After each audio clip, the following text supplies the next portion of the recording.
അടുത്ത സുഹൃത്താണ് വാഗ്നറിന്റെ മേധാവി യെവ്ഗെനി പ്രിഗോഷിൻ.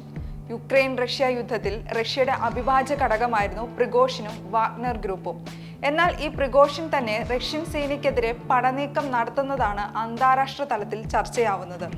ജയിലറകളിൽ നിന്നും പടയാളികളെ റിക്രൂട്ട് ചെയ്യുന്ന പ്രിഗോഷിൻ ക്രൂരനായ വ്യക്തിയായാണ് അന്താരാഷ്ട്ര വിദഗ്ധർ വിലയിരുത്തുന്നത്. 2016 അമേരിക്കൻ തെരഞ്ഞെടുപ്പിൽ കൈകടത്തിയ 13 റഷ്യക്കാരിൽ ഒരാളായിരുന്നു പ്രിഗോഷിൻ. 2014 യുക്രൈനിലെ ക്രിമിന പെനിൻസുലയിൽ നടന്ന പോരാട്ടത്തിലാണ് പ്രിഗോഷിൻ നേതൃത്വം നൽകുന്ന വാഗ്നർ സംഘത്തിന്റെ ഉദയം. 250 പേരുമായി തുടങ്ങിയ സംഘം 8 വർഷം കൊണ്ട് 5000-ലേറെ പേർ ഉൾപ്പെടുന്ന കൂട്ടമായി മാറി.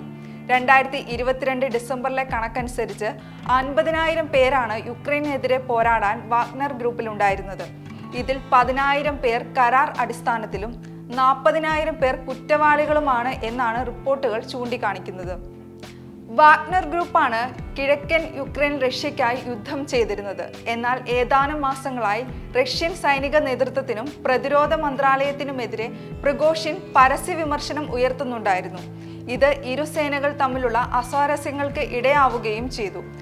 തന്റെ പടയാളികൾക്ക് ആവശ്യത്തിന് ആയുധങ്ങൾ നൽകുന്നില്ലെന്നും അവരുടെ പ്രതിസന്ധികൾ പരിഗണിക്കുന്നില്ലെന്നുമായിരുന്നു റഷ്യൻ സൈന്യത്തിനെതിരെയുള്ള പ്രിഗോഷിന്റെ പ്രധാന പരാതി.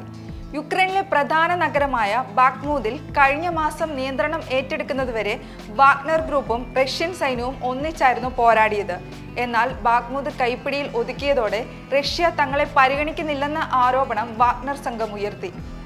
മാത്രമല്ല, യുദ്ധം 1.5 വർഷം പൂർത്തിയാവുമ്പോഴേക്കും വാഗ്നർ ഗ്രൂപ്പിന് വലിയ സൈനിക നഷ്ടമുണ്ടായി.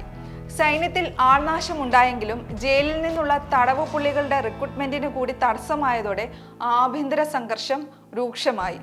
എന്നാൽ വെള്ളിയാഴ്ച രാത്രിയോടെ ഇരുവിഭാഗവും തമ്മിലുള്ള അതൃപ്തി തുറന്ന പോരിലേക്ക് എത്തുകയായിരുന്നു. തന്റെ സംഘത്തിന്റെ സൈനിക താവളം റഷ്യൻ സേന ആക്രമിച്ചുവെന്ന ഗുരുതര ആരോപണമായി പ്രിഗോഷിൻ രംഗത്ത് വന്നു.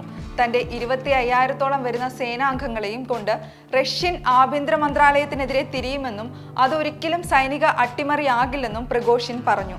ഇതോടെ പ്രിഗോഷിൻ സായുധ വിമുക്ത നീക്കത്തിനാണ് പരസ്യമായി ആഹ്വാനം ചെയ്തിരിക്കുന്നതെന്നാണ് റഷ്യൻ അധികൃതർ കുറ്റപ്പെടുത്തി. റഷ്യയിലെ തെക്കു പടിഞ്ഞാറൻ നഗരത്തിന്റെ നിയന്ത്രണം ഏറ്റെടുത്ത വാഗ്നർ പട മോസ്കോയിലേക്ക് ഇരച്ചു കയറുമെന്നും ഭീഷണി മുഴക്കി. അത്രയും നാൾ പ്രിഗോഷിന്റെ പല വിമർശനങ്ങളും കണ്ടില്ലെന്ന് നടിച്ച വ്ളാഡിമിർ പുടിൻ അന്ന് തിരിച്ചടിച്ചു. അവർ രാജ്യത്തെയും രാജ്യത്തിനു വേണ്ടി പോരാടുന്ന റഷ്യൻ സൈനികരെയും പിറകിൽ നിന്ന് കുത്താൻ തയ്യാറെടുക്കുന്നു, ഇതിനെതിരെ തിരിച്ചടയ്ക്കുമെന്നും പുടിൻ പ്രഖ്യാപിച്ചു. 1999 ശേഷം റഷ്യ കാണുന്ന ആദ്യ അട്ടിമറിയായിരുന്നു വാഗ്നർ സംഘം കഴിഞ്ഞ ദിവസം നടത്തിയത്.